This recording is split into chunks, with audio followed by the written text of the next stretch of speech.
Hello, wrestling fans, and welcome to Step Through the Ropes, Volume 13.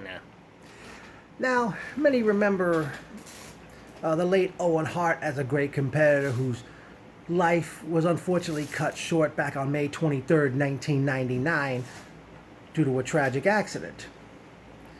Now, for those who don't know, Owen was the youngest of 12 children of his parents, Stu and Helen Hart, who have since passed away. And Owen, much like his older brothers, ended up in professional wrestling. Owen first gained major national notoriety as he was debuting in the WWF in 1988 under a mask as the Blue Blazer.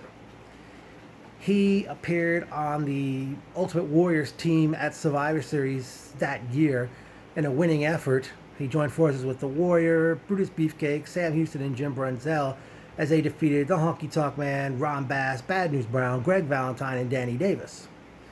Blazer was defeated by Mr. Perfect at WrestleMania 5, and I don't know if it was by the summer of 1989, Owen had left the company, and not sure why he did end up leaving.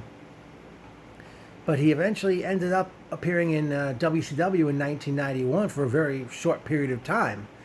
My understanding, the reason he didn't end up signing a contract with WCW is because he didn't want to move to Atlanta, Georgia.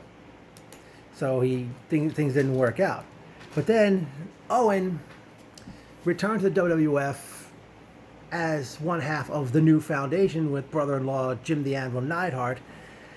And the idea was for them, there was talk of them feuding with the Beverly Brothers, because Neidhart, after being defeated by Ric Flair prior to the 1991 Survivor Series, he was defeated by Ric Flair and then attacked by the Beverly Brothers, keeping Neidhart out of the Survivor Series pay-per-view. And basically, my understanding, near the end of 91, they started teaming up as the new foundation. At the 1992 Royal Rumble, they opened up the show with a great match against the Orient Express, Kato and Tanaka. The plan was for Owen and Neidhart to face the Beverly Brothers at WrestleMania 8. Unfortunately, Neidhart was fired for refusing to take a drug test, and Owen ended up in a singles match on the show defeating Skinner. After WrestleMania 8, Owen was paired with Coco Beware, and they were named High Energy. They weren't very successful, and I would say, well, they were not on the show at SummerSlam 92. They opened up Survivor Series 92, losing to the Head Shrinkers, Samu and Fatu. And I'd say maybe by WrestleMania 9, Coco Beware was gone from the company, and Owen was basically lost in the shuffle. He was like losing to the top heels at the time, like the narcissist Lex Luger, Bam Bam Bigelow. He lost to Jerry the King Lawler when Lawler was feuding with Bret Hart. And my understanding is Bret Hart was actually considering leaving the WWF in the fall of 1993 when Vince McMahon pitched the idea for a family feud where Bret would feud with his brother Bruce. Bret ends up saying to Vince that he would do this feud with Owen because he felt that Owen was already under contract and he needed a break. And honestly, folks, I'd say, when Owen was there, from 91 to 93, it seemed like Owen was like a victim of circumstances, He was paired with Neidhart, and then Neidhart was gone. They paired him with Coco Beware. Then Coco was gone. Then he was lost in the show for most of 93. But then at Survivor Series 93, Owen joined forces with Bret, Bruce, and Keith Hart with their father Stu in their corner as they defeated Shawn Michaels and his Knights. Michaels was substituting for Jerry the King Lawler, who had legal problems to deal with, which is why Lawler was not in the match. And Owen was the only member out of all his brothers to get eliminated from the match. After Bret, Bruce, and Keith had won the match for the team, Owen comes back down and he pulls Bret off the second rope, and they get into Owen starts shoving him, and Owen is left in the ring by himself. And he was complaining that, he was getting no recognition, and basically the crowd was booing Owen, which foreshadowed his heel turn. So after Survivor Series, Vince McMahon had a sit-down interview first with Owen Hart, and Vince was saying to Owen, you've been living in the shadow of your brother. And Owen made a challenge for Bret to have a one-on-one match. The following week, Vince had a sit-down interview with Bret, and Bret said he would face anybody, but would never wrestle his brother. And then around late 93, early 94, Bret and Owen seemingly reconciled over the holidays, and they would go forward and challenge the Quebecers for the Tag Team Championship at the 1994 Royal Rumble. And I understand Bret would be in Owen's corner for his matches in the weeks leading up to that pay-per-view. Bret and Owen were also inserted into the Royal Rumble match. Owen and Bret, the match was on, and Bret seemingly had hurt his knee, and he tried to put one of the Quebecers in the sharpshooter, and Owen was furious at Bret for not tagging him. The referee stopped the match due to Bret being unable to stand up, and then Owen was very let down and furious, and he literally kicked Bret's leg right out from under him. And Owen basically went on a tirade looking into the camera, and then when Todd Pettengill confronted Owen backstage, and Owen was a great wrestler, but he was never the best talker, because he said to Bret, "That's why I kicked your leg out of your leg." So again, great wrestler, but wasn't the best on promos.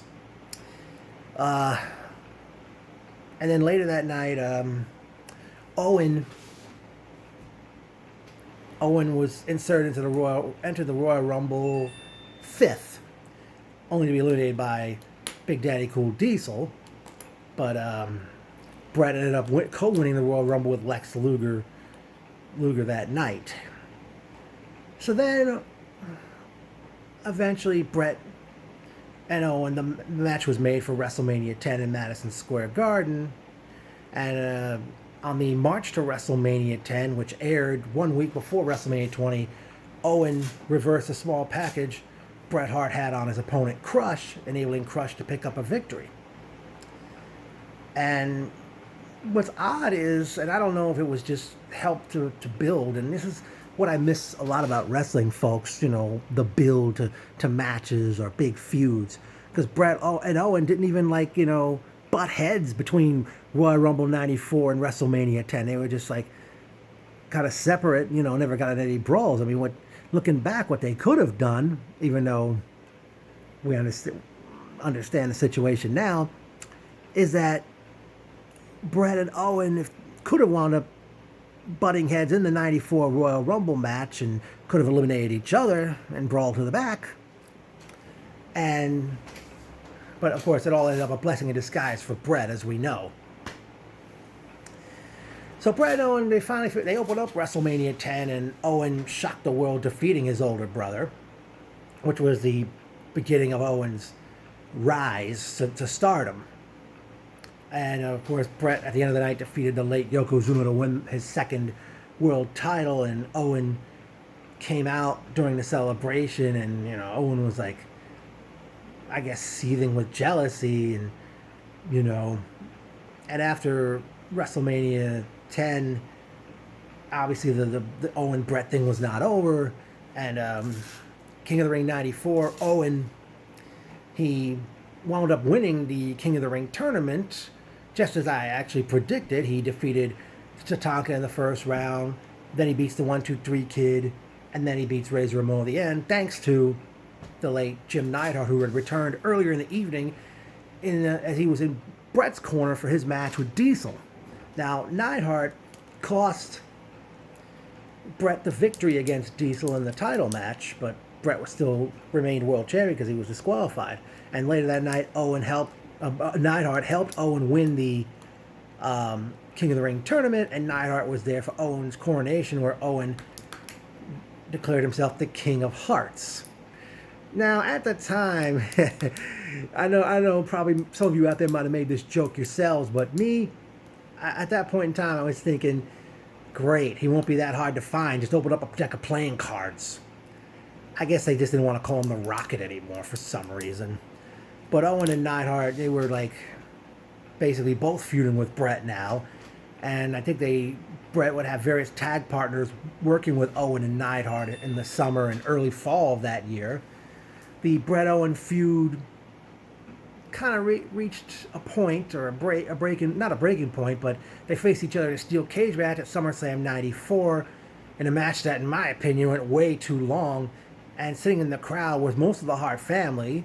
Neidhart was there, Stu and Helen, Bruce, Diana, the late Davey Boy Smith, this was basically Davey's return after being gone for nearly 2 years. After Bret had won the matchup, Neidhart attacked Davey from behind, and in the process, Diana went over the guardrail with Davey. And most of the Bruce and the other brothers, they tried to get in. Neidhart took a chain with a padlock and locked it around the door so they couldn't get in. Eventually, Bruce, the other brother, Davey, eventually climbs the cage and he knocks Owen off the top of the cage, where Owen falls back into the ring. And I think they finally, the Bruce and the other brothers, they all get back in there and all get into the cage. And then at that point, Owen and Neidhart had already got out. And then in October of 1994, WWF debuted a new TV show called Action Zone, which replaced All American Wrestling Sundays at 12 noon on the USA Network. On the debut of Action Zone, which aired October 23rd, Bret defeated Owen Hart, in which it would be Owen's final chance to win the world title from the Hitman. Well, Bret was victorious thanks to Davey Boy Smith. And at that point, Bret, after the match, Bret announced that he was, clearing the desktop for Bob Backlund, and they ended up facing each other at Survivor Series in a match where the only way the match could end is if their corner man throws in the towel for them. In the corner of Backlund was Owen, and in the corner of Bret was the late Davey Boy Smith with a pink and black towel. And many say Bret and Backlund had a great match at this pay-per-view, and Davey was chasing Owen around the ring, and he accidentally bumps into the steps, and Davey was seemingly unconscious, and Owen is begging Stu and Helen to throw in the pink and black towel, and, everyone was saying, everyone, to this day, people probably still talk about this, that Owen put on an Academy Award-winning performance and duped his own mother in throwing in the pink and black towel, enabling Bob Backlund to defeat Bret Hart for the World Championship. Owen and Neidhart, Owen spent basically the rest of 1994 teaming with Neidhart. They teamed with Diesel, Shawn Michaels, and Jeff Jarrett in a losing effort as the Teamsters earlier in that show, losing to the Bad Guys, Razor Ramon, Davey Boy Smith, 1-2-3 Kid, and the Head Shrinkers. Now, I understand that Diesel and Shawn Michaels, who were the Tag Team Champions going into that pay-per-view, vacated the belts after they had split up, and a tournament began when I guess it was taped in December of 94, and it started airing in January 95, and Owen Hart and Jim Neidhart were in the tournament, but unfortunately they got disqualified in the first round during a match with the Head Shrinkers, and the tournament winners ended up being the 1-2-3 Kid and Bob Holly, who defeated the $1 Million Corporation's Tatanka and Bam Bam Bigelow at the 1995 Royal Rumble. The following night on a live Raw, Kid and Holly lost the tag belts to the Smoking Guns.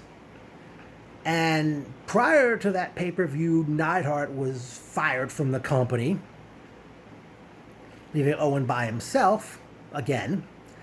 And then Owen said he was going to have a mystery partner to challenge the Smoking Guns for the Tag Team Championship.